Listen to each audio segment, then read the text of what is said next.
꼬마 빌딩이라. 이 꼬마 빌딩의 거래가 는다. 참 많은 사람들이요, 건물주 되기를 꿈꾸거든요.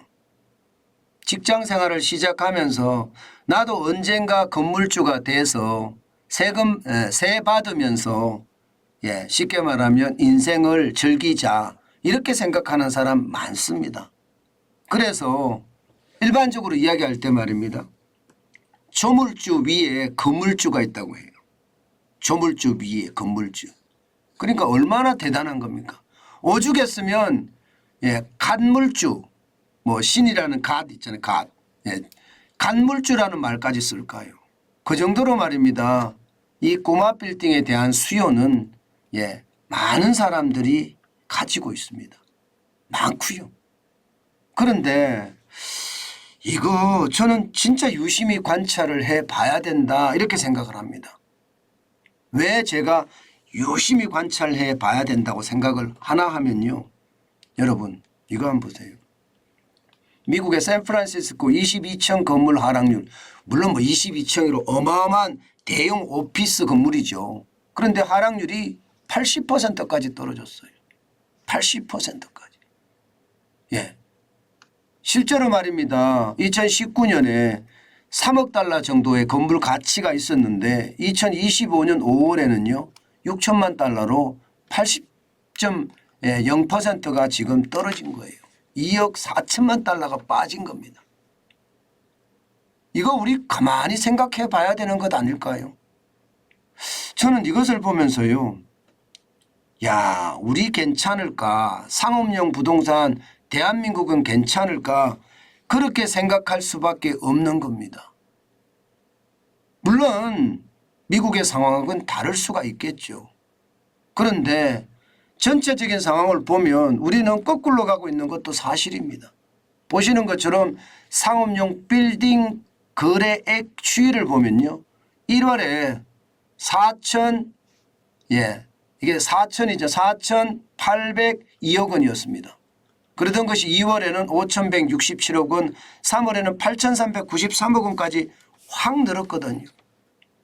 그러니까 시장에서는요, 부자들이 움직인다, 그런 이야기까지 나옵니다. 부자들이 움직인다는 이야기는, 부자들은 아무래도 정보가 많을 수밖에 없어요. 뭐 은행에서 운영하는 프라이빗 뱅킹 센터나 혹은 패밀리 오피스라고 해서 부자들에게 컨설팅을 해주는 그런 조직들이 많거든요. 그렇기 때문에 정보를 많이 받아요. 그 정보를 가지고 이들은 사실은 빌딩도 매입을 하고 하는데, 지금 매입하는 비중이 굉장히 늘었다는 게 지금 시장의 이야기거든요. 건수만 하더라도요, 건수만 하더라도 3월에만 104건입니다. 1월에 52건에 비하면 굉장히 빠른 속도로 늘어나고 있는 것도 사실입니다. 미국 시장하고는 완전히 정반대로 나오죠. 정반대로. 사실은 미국 시장은요, 지금 오피스 빌딩의 공실률이 굉장히 높아요.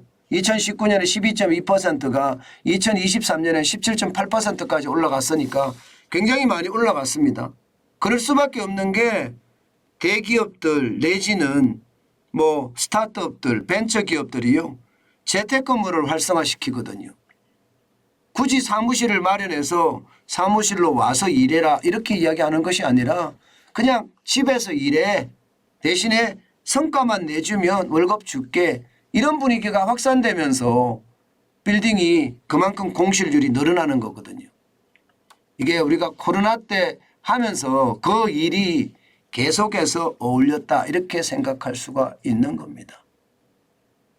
자, 그러면 우리는 어디에 집중을 해야 될까? 사실 상업용 빌딩의 거래액이 이렇게 늘어나는 것, 그러나 이게 1년 전 3월하고 비교해 보면 차이가 좀 있습니다. 1년 전 거래액은요 2조가 넘습니다. 2조 2,579억 원이에요.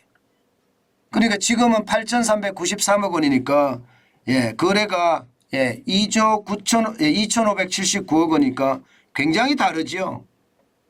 실질적으로 올해하고 비교를 해보면 거래량 기준으로 보면 61.5%가 떨어졌습니다. 61.5%. 지금 104건이라고 이야기하지만 작년 3월에는 270건이었거든요. 거래 기준으로는 62.8%가 떨어진 겁니다. 거래액은 8,393억 원이지만 작년에는 2조 2,579억 원이었거든요. 그만큼 말입니다.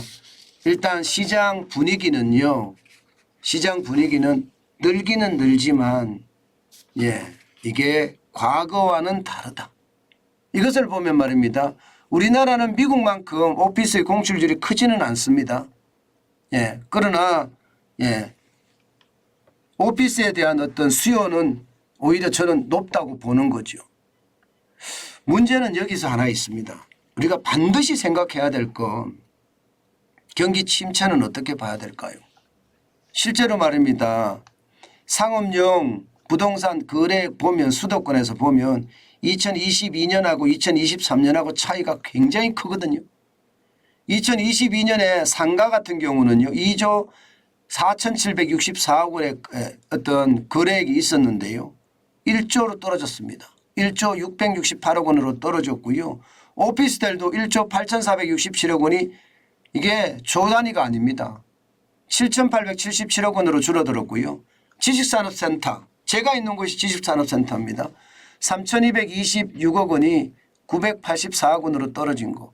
이거 우리가 봐야 됩니다. 봐야 됩니다. 지금 부자들이 움직인다. 꼬마 빌딩을 산다. 이 말은 결국 말입니다. 결국 금매 위주로 거래가 되고 있구나. 이렇게 결론을 낼 수 있을 것 같습니다. 금매 위주로. 그렇다고 하면 여러분 시장을 반드시 찾아볼 필요는 있습니다. 지금 꼬마 빌딩이나 혹은 오피스 빌딩에 대한 게 금매 중심으로 나오고 있다는 이야기니까요. 시장을 한 번씩 제가 늘 말씀드리는 거 있잖아요. 임장을 해야 된다. 현장 답사를 해야 된다. 그 말씀을 드렸는데 지금도 그것이 유효하다. 그 말씀을 다시 한번 올립니다.